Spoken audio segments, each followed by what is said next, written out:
Bien, alors on va aller dans le lanceur qui est en haut à droite. Donc le lanceur en haut à droite vous permet d'avoir finalement l'accès aux applications. Alors les applications, tout le monde les connaît, Gmail, tout le monde connaît. Alors Classroom, on va en parler. Google Docs, traitement de texte, Sheets, donc le tableur, Slide, les présentations, les diaporamas. Drive, donc votre centre de stockage d'informations, votre agenda. Chat, donc qui est l'outil dont on a déjà parlé, donc qui va vous permettre de créer vos conversations et vos classes virtuelles. Meet, l'outil de visioconférence. Google Site, donc le CMS qui vous permet de créer des sites web assez facilement. Bon, je ne vais pas parler des contacts. Les groupes, donc les groupes en l'occurrence ici, c'est plutôt destiné à l'administration. Bon, YouTube, on n'en parle pas, tout le monde connaît. L'administration ici, donc Google Admin, donc qui est la console d'administration de vos utilisateurs. Bon, vous n'y avez peut-être pas accès vous. Google Forms, bien évidemment, donc l'outil de questionnaire et d'évaluation de sondage. Et puis un dernier ici, Google Jamboard, donc qui est donc le tableau blanc. Alors, on va juste parcourir quelques instants les outils pour voir un petit peu ce qu'il en est. Alors, on va commencer par Classroom. Classroom, c'est donc la classe en ligne. Donc la classe en ligne, c'est quoi ? Finalement, c'est un outil que vous utilisez donc à travers le navigateur, bon, Chrome ici. Alors la petite particularité des outils Google, c'est qu'ils sont tous utilisables à travers un navigateur. Il n'y a pas de version installable. Par contre, ne cherchez pas à installer les logiciels sur votre machine. C'est pas possible, ça n'existe pas. Par contre, vous pouvez bien évidemment installer les applications sur vos appareils mobiles de manière complètement gratuite et retrouver toutes les fonctionnalités qu'on est en train de citer ici à travers la version web.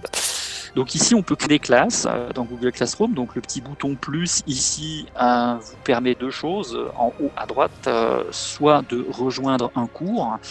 Typiquement, j'ai créé ma classe et puis j'ai donné un code d'accès à mes élèves. Et bien ceux-ci, avec le code, alors on va par exemple prendre un exemple, ici tout bêtement, je vais aller dans ma classe de 4e par 20, je vois que j'ai un code, d'accord ? Donc le fameux code en question ici, je peux tout à fait le donner à mes élèves, l'écrire au tableau, pourquoi pas, et leur indiquer d'aller pouvoir venir rejoindre le cours. Alors comment on va faire ça ? Eh bien en fait, ils vont se connecter avec leur compte sur Google Classroom, ils vont cliquer sur plus ici, et ils vont cliquer sur rejoindre un cours, et à partir de là, ils vont taper le code du cours que vous leur avez communiqué, donc ça leur permet bien évidemment de rentrer dans le cours assez facilement. Alors cette idée de code, c'est très très pratique. Pourquoi c'est très pratique ? Parce que, admettons que vous soyez enseignant sur une classe dans laquelle vous avez 25, 30 ou 35 élèves et que vous n'ayez pas envie de faire la saisie des utilisateurs un par un, eh bien vous pouvez tout à fait créer une classe qui est vide. Donc vous créez une classe vide. Moi j'ai créé une classe donc, qui s'appelle la 4e ici. Je peux commencer à la meubler, c'est-à-dire que je peux commencer à proposer des travaux, des devoirs.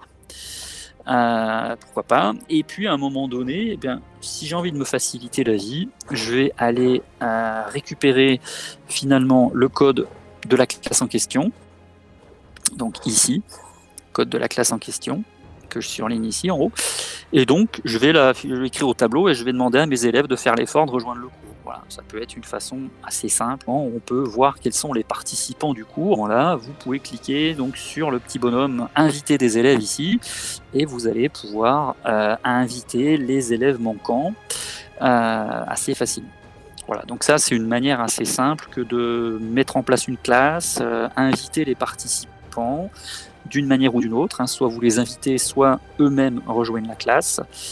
Et à partir du moment où les élèves sont dans votre classe, eh bien, ils vont avoir accès aux travaux et aux devoirs que vous aurez pu mettre en place directement dans Google Classroom. Donc avec le bouton créer,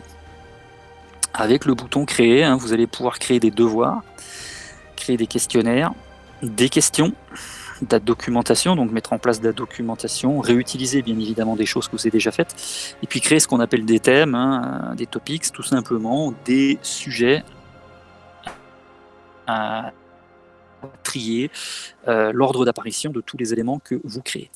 Et en l'occurrence, ici, moi j'ai créé 2 rubriques. La vie de classe. Donc dans la vie de classe, je vais avoir tous les éléments que je qualifie de vie de classe, donc je vais mettre à l'intérieur. Et puis dans général, je vais mettre éventuellement donc, toutes les autres informations qui ne sont pas forcément de la vie de classe, mais qui peuvent être autre chose.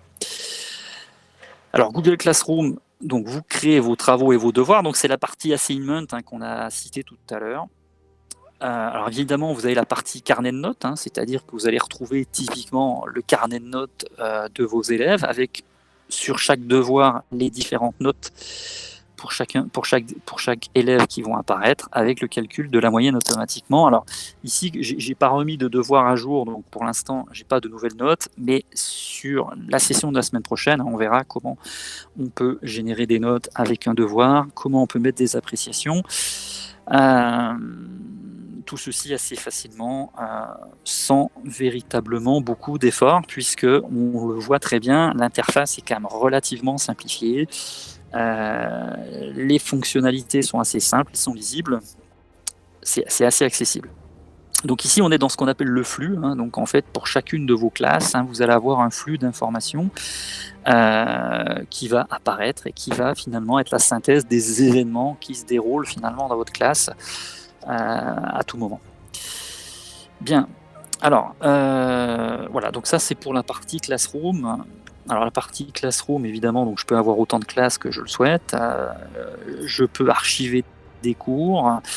J'ai accès aux paramètres, sous-entendu, je peux faire différents réglages. Alors en l'occurrence, on peut regarder assez facilement.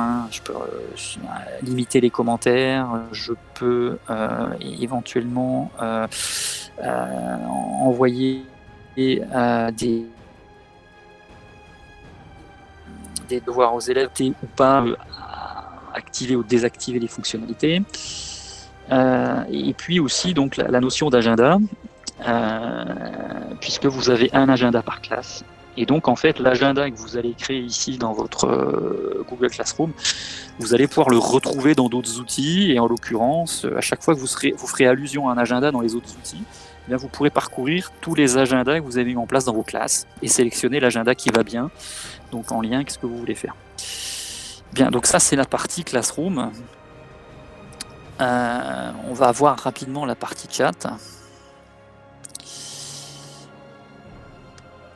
Alors, on va y arriver.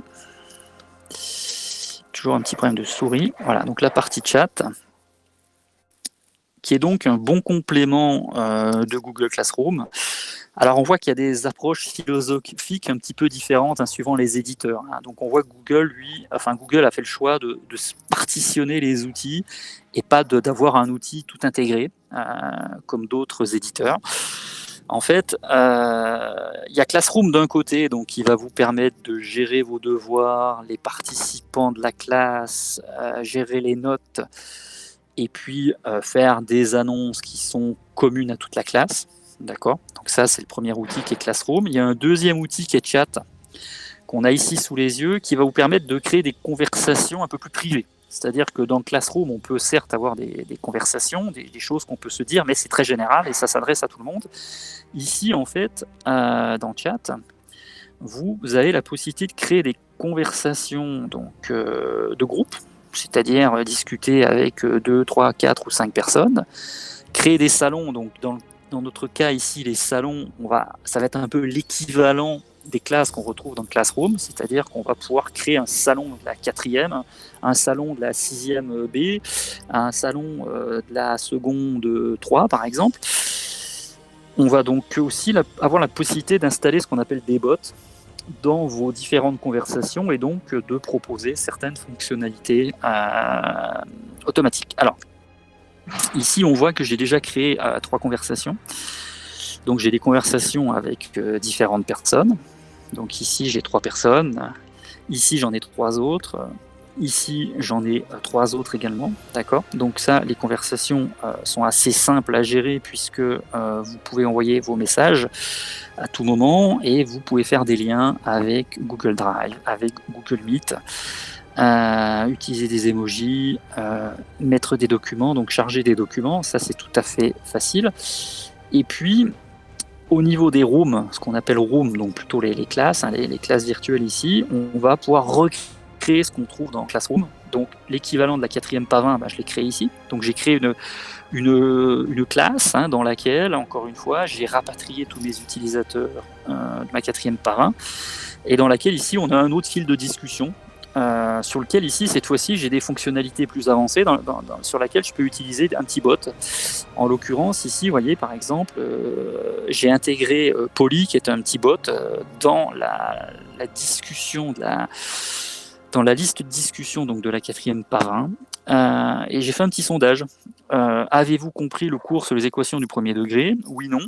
Et donc, très rapidement, en ligne, je peux créer des petits sondages assez facilement et avoir des tendances assez rapides, lisibles, qui vont me permettre de réagir par rapport à la compréhension, par rapport aux éléments. On peut partager à tout moment, donc ici on le voit, un tableau blanc directement dans chat, encore une fois. Donc on peut partager un tableau blanc, qui est un tableau blanc qui a été un cours sur des éléments de réflexion. Voilà, donc tout ça s'intègre assez facilement avec des liens, etc. Donc on rentrera un peu plus dans le détail sur les prochaines séances sur l'utilisation de chat. Voilà, et je vais terminer rapidement sur un dernier outil donc, qui s'appelle Jamboard.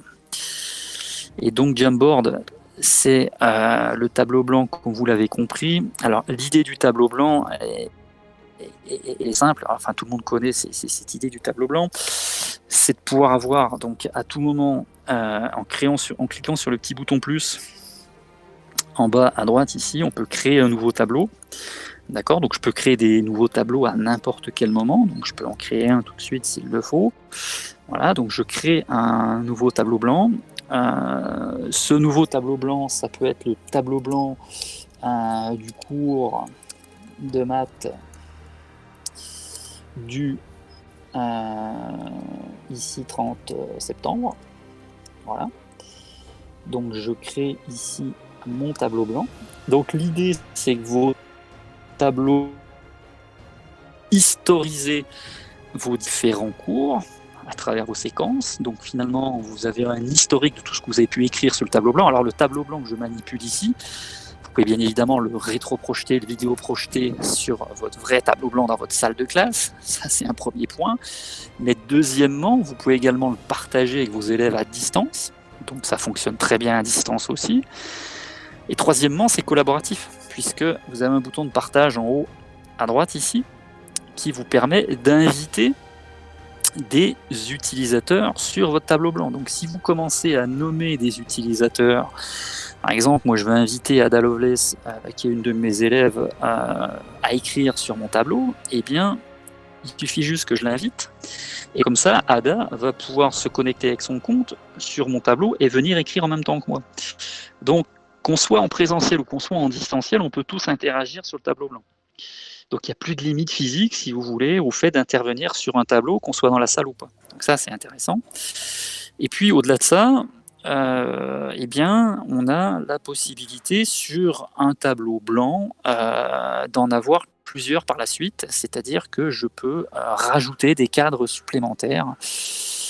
Donc voilà, je peux en avoir 3, 4, 5, et donc finalement j'ai plusieurs feuilles dans un tableau blanc et je peux parcourir mes feuilles les unes après les autres. Alors évidemment, je n'ai rien écrit dessus pour l'instant, mais si je commence donc à prendre mon stylo et à écrire des choses dessus, eh bien on voit que déjà de manière cursive, on peut bien évidemment écrire dessus, c'est assez simple. Donc si vous avez des écrans tactiles avec des stylets, eh bien ça va être super simple que de pouvoir continuer à imiter ce que vous faites avec votre craie ou avec votre stylo, votre feutre sur votre tableau blanc classe. Donc typiquement, on est dans la même utilisation. Ça, c'est tout à fait naturel. Et puis vous allez me dire, oui, mais moi, j'ai pas d'écran tactile. Malheureusement, on m'a mis à disposition un ordinateur sur lequel j'ai pas d'écran tactile. C'est pas grave. Vous avez sûrement un téléphone portable, une tablette qui traîne quelque part. Et donc, même sur votre téléphone portable, qui est donc un écran tactile, vous allez pouvoir écrire sur votre tableau blanc, puisque vous allez pouvoir vous connecter à votre tableau blanc. Et en vous connectant à votre tableau blanc, les élèves vont pouvoir voir ce que vous écrivez à partir de votre téléphone. Donc il y a toujours une solution à un moment donné pour pallier à des défauts d'équipement. On arrive toujours, bon an, mal an, à trouver des solutions. Bien, et donc, quand j'aurai rempli mon premier tableau blanc, je pourrai passer au deuxième, et donc, pour le coup, avoir autant d'espace que je le souhaite.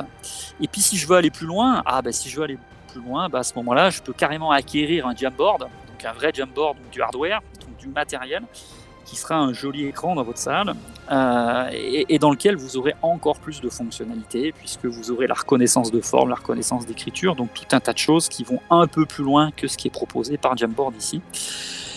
Donc, qui vous donne encore accès à d'autres usages possibles, bien évidemment. Je finis juste là-dessus. Vous avez aussi donc la possibilité d'utiliser le petit pointeur laser pour pouvoir donc pointer à tout moment des éléments sur votre tableau. Et pour finir, vous avez aussi les figures géométriques que vous pouvez utiliser pour faire un peu géométrie, pour faire un peu de dessin plutôt orienté mathématiques, c'est possible aussi. On peut tout imaginer, donc il y a plein d'usages possibles. Et puis si malheureusement vous n'avez pas d'écran tactile, il vous restera votre clavier. Et pour le coup, vous pourrez donc continuer à taper des éléments avec votre clavier pour écrire sur votre tableau blanc sans trop de difficultés. Vous avez la possibilité d'avoir des petits stickers, donc des petites notes, des pense-bêtes, de toutes les couleurs. Donc si vous voulez faire du brainstorming, il n'y a pas de problème, c'est tout à fait possible. Et vous pouvez même aller chercher des images à droite, à gauche, les coller sur votre tableau. Enfin voilà. Donc c'est un vrai tableau comme vous pouvez l'imaginer, avec plein de fonctionnalités intéressantes et à exploiter. Voilà. Donc ici, on a parlé rapidement de Google Classroom, on a parlé rapidement de Google Chat, on a parlé rapidement de Google Jamboard. Donc, qui sont des outils qui sont en interaction les uns les autres, bien évidemment, et qu'on va pouvoir proposer dans les sessions suivantes. Et on reviendra dessus, on verra un peu les fonctionnalités et on verra ce qu'il en est. Bien, alors je ne sais pas si s'il y a des questions, j'en sais absolument rien. Je vais regarder s'il y a un message. Il y a des messages. Est-ce qu'il y a des messages? Non, il n'y a pas de messages. Est-ce que parmi vous, il y aurait des questions éventuelles? Alors n'hésitez pas à intervenir, vous avez tout à fait la possibilité en désactivant votre micro et en parlant tout simplement. Bien. Alors, écoutez, j'ai pas de questions particulières pour l'instant. Alors, je continue un petit peu, c'est pas grave. Il n'y a pas de souci. Alors, s'il y a des questions par écrit, vous pouvez éventuellement nous les poser dans le chat, sans souci. Je vais continuer un petit peu sur les outils. Hop. Alors, Classroom, on en a parlé. Chat, on en a parlé. On a parlé de Jamboard. Forms, j'y reviendrai dans d'autres séances. On va pas trop le développer aujourd'hui. On va juste prendre le calendrier. En fait, le calendrier, c'est quand même un élément important à maîtriser, parce que c'est quand même par là que vous allez pouvoir programmer vos différentes visioconférences si vous en avez besoin. Et donc, dans le calendrier, on trouve en haut à gauche le bouton Créer, qui va vous permettre donc de créer des événements. Donc, si on veut commencer à préparer l'intervention sur le cours de maths, qui peut encore une fois se faire de manière hybride, on a plusieurs solutions. Alors évidemment, on peut inviter des personnes ici, c'est-à-dire que je peux inviter un groupe. Alors j'ai peut-être un groupe d'étudiants. Voilà, j'ai un groupe d'étudiants ici. Ok. Je peux avoir un groupe, je peux inviter des collègues. Donc ici, par exemple, mes collègues du K12, typiquement, je peux les inviter directement puisque j'ai déjà les groupes qui sont créés. Ou sinon, à ce moment-là, je vais devoir aller chercher les personnes individuellement avec leurs adresses email ici. Donc on peut inviter des groupes ou des utilisateurs. D'accord.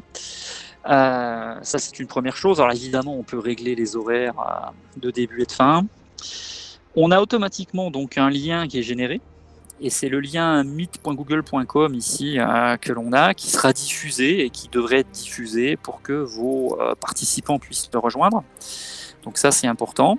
Et si on déroule cette petite fenêtre, parce qu'il y a cette petite astuce à laquelle on ne fait pas toujours attention, on a d'autres possibilités qui sont possibles. C'est qu'on peut rajouter aussi une diffusion en direct.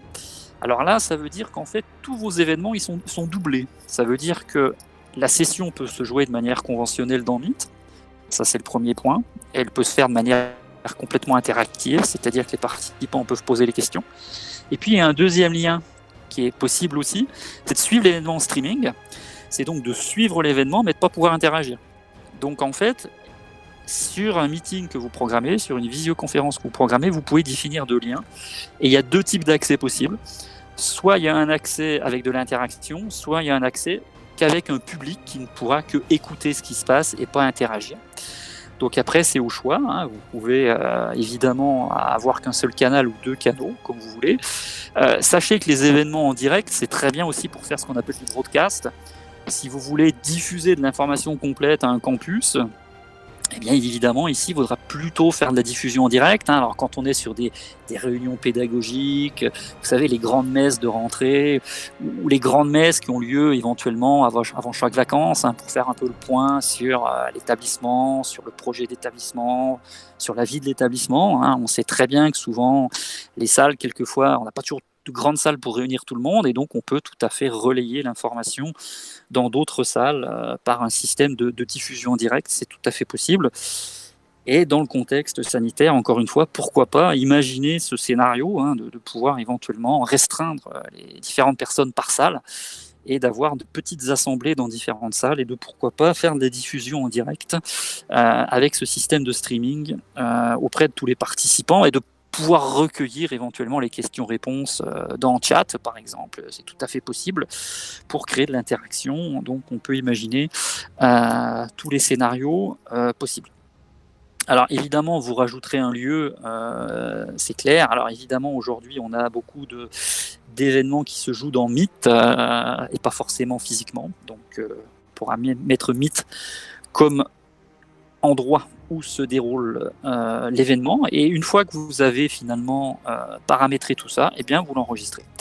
Donc je dirais que le calendrier, c'est quand même le point central de démarrage de toute la démarche, c'est-à-dire que vous allez programmer vos meetings, et puis après l'idée c'est de pouvoir diffuser l'information. Donc soit vous avez déjà invité vos personnes dans le meeting, c'est-à-dire vous les avez nommées, elles ont reçu l'invitation, ou alors si vous avez invité personne, eh bien, pour le coup, il va falloir récupérer le fameux lien qui est ici, ce lien que je viens de surligner, et le diffuser d'une manière ou d'une autre. Alors, soit je peux l'envoyer par mail avec Gmail, je peux le poster sur Google Classroom, je peux le poster sur Google Chat, je peux le poster sur mon site internet.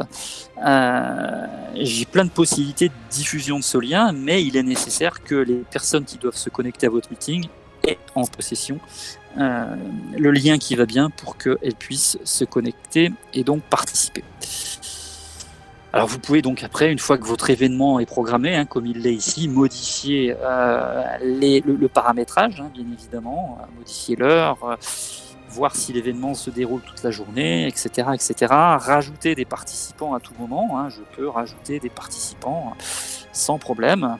Vous pouvez bien sûr inviter des personnes de votre organisation, c'est-à-dire des personnes qui sont dans votre établissement avec la même adresse email que vous, ou vous pouvez éventuellement, bien évidemment, inviter des externes. Ce que j'appelle des externes, c'est des gens qui ont une adresse différente de la vôtre, qui peut être du Gmail, qui peut être de l'iCloud, qui peut être du Hotmail, qui peut être de l'Outlook, qui peut être du Orange, de la Poste, tout ce que vous voulez. Il y a plein de formats d'adresse email possibles. Donc finalement, les externes peuvent rentrer également sur vos meetings. Donc finalement, vous pouvez vous ouvrir à l'extérieur. Et ça, c'est important, notamment quand vous faites des visioconférences ou quand vous invitez des intervenants extérieurs. Eh bien, c'est bien de pouvoir les laisser rentrer également sur vos meetings pour qu'ils puissent prendre la parole et pouvoir s'exprimer. Donc ça, c'est important. Et puis, bien évidemment, ce que je disais tout de suite, c'est la possibilité de pouvoir enregistrer les meetings, mais ça, on en a parlé tout à l'heure. Et ça, c'est une fonctionnalité que vous retrouvez dans Meet. Alors, dans Meet, ici, en fait, finalement, on a la possibilité, si je me remets sur l'interface, de pouvoir arrêter et démarrer l'enregistrement. Donc ici, je peux l'arrêter, bien évidemment. Et vous pouvez aussi donc activer vos sous-titres s'il y a besoin de sous-titrage. Alors, pour l'instant, on ne les a pas en français, mais ça viendra. Donc, ça veut dire qu'il faut être encore un petit peu patient, mais comme dans tout éditeur, il y a toujours besoin d'avoir un petit peu de temps de développement, mais ça va venir.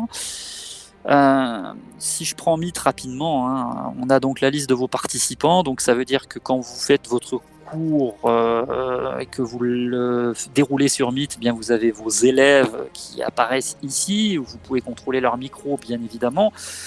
Vous avez, vous, en tant qu'organisateur, la possibilité d'activer ou désactiver le partage des écrans des participants. Vous pouvez bloquer le chat, bien évidemment, si vous en avez envie. Et puis, vous avez aussi une fonctionnalité d'accès rapide ici, c'est-à-dire que là, vous filtrez les entrées, vous voyez qui rentre ou pas sur votre meeting, alors que si vous désactivez, eh bien, à ce moment-là, tout le monde peut rentrer. Donc vous avez plusieurs niveaux d'accès, activables ou désactivables, ce qui vous permet d'avoir un contrôle à tout moment sur les entrées et les sorties dans votre cours. Alors on n'a pas encore la possibilité d'avoir du pointage et de bien vérifier si tel ou tel élève est rentré ou pas sur le cours, mais j'imagine que ce sont des fonctionnalités qui arriveront dans un certain temps. En espérant vous retrouver la semaine prochaine.